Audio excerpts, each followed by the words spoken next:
नमस्कार मंडळी, good morning. मस्त असे मिरची भजी केलेत आज नाश्त्याला. बघा, बेसन पीठ घेतले, त्याच्यामध्ये कोथिंबीर टाकायची खूप सारी. घरचं मी लाल तिखट टाकलेलं आहे, हिंग टाकलाय, थोडासा मीठ टाकले. आता हे थोडासा किंचित सोडा चिमूटभर टाकायचा आणि थोडंसं पाणी घालून असं आपण वडापावला किंवा असं थोडंसं घट्टसर असं बॅटर करून घ्यायचं, जेणेकरून ते मिरचीवर बसेल. मिरची भजी आणि कांदा भजी बनवतो आपण. बघा, आता मिरची ही कमी तिखट मिरची असते, पोपटी कलरची मिरची.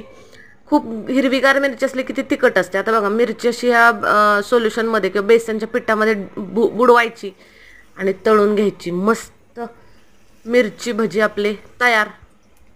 आणि ही कांदा भजी पण केलेत आम्ही. तर काय केलंय, थोड्या वेगळ्या पद्धतीने कांदा बटाटाचे काप करतो तसे उभं काप करायचे आणि ते भजी तळून घ्यायचे. या खायला.